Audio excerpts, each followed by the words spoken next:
Media మిత్రులందరికీ నమస్కారం. తెలంగాణ వాదులు భయపడుతున్నదంతా నిజమవుతుంది, అనుకున్నదంతా నిజమవుతుంది.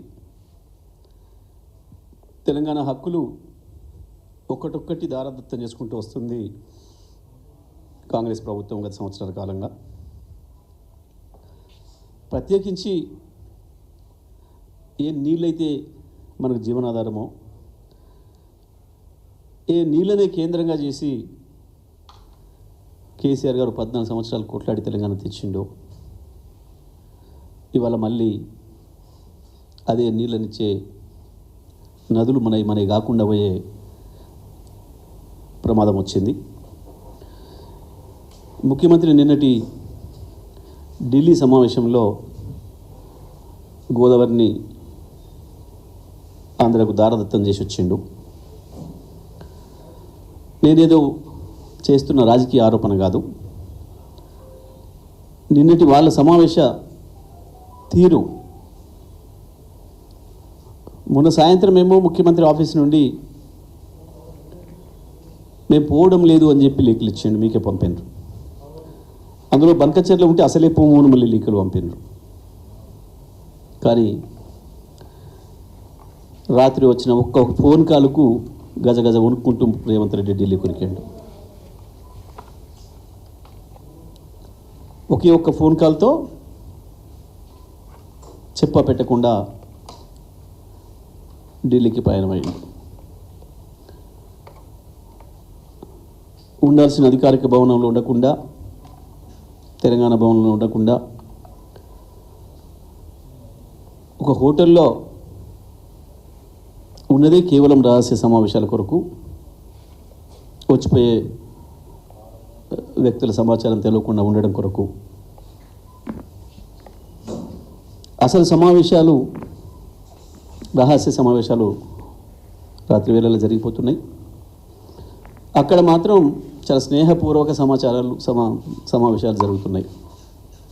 ఈ ఒక్కటి చాలు తెలంగాణ వాదులకి, ఇంకెవరికైనా కూడా కేసీఆర్ మీద కోపంతో కాంగ్రెస్ చెంత చేరిన వాళ్ళు ఇంకెవరైనా ఉంటే కూడా వాళ్ళందరి కళ్ళు తెరిపించడానికి ఇదొక్కటి చాలు. ఏంది? ఒకటే పత్రిక తెలంగాణలో ఏం రాసింది, ఆంధ్రాలో ఏం రాసింది చూడండి.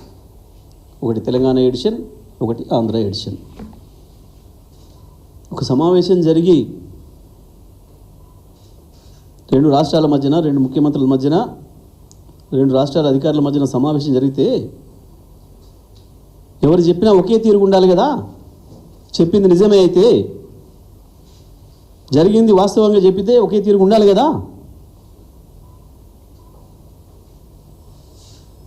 ఇంతకు మించిన ఆధారాలు ఇంక అక్కరలేదు వాస్తవానికి. ఇంకా తెలంగాణ ప్రజలకి, తెలంగాణలో రకరకాల కోరికలతోని, ఆలోచనలతోని మళ్ళీ తెలంగాణ వాదానికి దూరమైన వాళ్ళకి, అన్నిటికీ మించి తెలంగాణ ప్రజలందరికీ విజ్ఞప్తి చేస్తూ ఉన్నాం. చూడండి ఏం జరుగుతుందో, ద్రోహం ఎట్లా ఉందో. గత సంవత్సర కాలంగా బీఆర్ఎస్ పార్టీ చెప్తున్నది ఒక్కటొక్కటిగా నిజమవుతుంది, కనబడుతుంది మీ కళ్ళ ముందే. ఏంటిది? ఇది జల విభాగాలపై కమిటీ, రెండు రాష్ట్రాల నిపుణులు అధికారులతో ఏర్పాటు, 21లోగా నియామకం. దీని కొరకు ఏం చెప్పిండు మన ముఖ్యమంత్రి గారు? అందులో బనకచర్ల లేదు, బనకచర్ల అంశమే లేదు. లేని దాన్ని నేను ఎట్లా వ్యతిరేకిస్తా, చర్చలో లేని దాన్ని నేను ఎట్లా వ్యతిరేకిస్తా, దాని మీద ఎందుకు మాట్లాడుతున్నారు మీరు అని చెప్పి దబాయించండు ముఖ్యమంత్రి. ఆంధ్రప్రదేశ్ ముఖ్యమంత్రి కావచ్చు, ఆంధ్రప్రదేశ్ నీటిపారుదల మంత్రి కావచ్చు, వాళ్ళు చెప్పినది ఇదేంటిది? బనకచర్ల కృష్ణా గోదావరి సమస్యలపై నిపుణుల కమిటీ. మేము రాయలే కదా. ఇదేమో తెలంగాణలో వచ్చింది, ఇది ఆంధ్రాలో వచ్చింది. మేము అతుకు పెట్టినాం. ఇగో ఇది ఆంధ్రప్రదేశ్లో వచ్చింది, ఇది తెలంగాణలో వచ్చింది. ఇక్కడ రెండింటిని ఒక్క ఆడబెట్టి చూపించిన నేను. ఇక చాలనుకుంటే కదా, ఇక దబాయింపులు, గాండ్రింపులు, బూతులు, దీని మీద నేను ఒక్క మాట్లాడుతున్నా. రేవంత్ రెడ్డి గారు, ఉత్తమ్ కుమార్ రెడ్డి గారు, వాళ్ళ మంత్రులు, వాళ్ళు ఇంకా ఇంకా ఇంకా వాళ్ళు ఉసిగొలిపే వాళ్ళ ఇతర నాయకులు బూత్ మాట లేకుండా దీని మీద మాట్లాడండి, సమాధానం చెప్పండి. బూత్ మాటలు కాకుండా కేసీఆర్ని తిట్టుడు, కేటీఆర్ని తిట్టుడు, హరీష్ రావు గారిని తిట్టుడు, నన్ను తిట్టుడో కాకుండా దీనిపైన మాట్లాడండి. ఇక ఎవరిది అబద్ధం, ఎవరిది మోసం? చంద్రబాబు నాయుడు ఆంధ్రప్రదేశ్ ప్రజల్ని మోసం చేస్తున్నాడా, రేవంత్ రెడ్డి తెలంగాణ ప్రజల్ని మోసం చేస్తున్నాడా?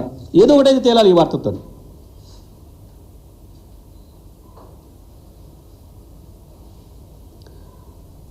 తెలంగాణను నడుపుతున్నది తెలంగాణ వాదులు కాదు, తెలంగాణ ఆత్మ లేనోళ్ళు, పరాయి వాడి చేతిలో కీలు బొమ్మలు, తోలు బొమ్మలు అని చెప్పి మేము చెప్తున్న మాట నిజమని ఇవాళ మీకు స్పష్టంగా కనబడుతుంది. తెలంగాణ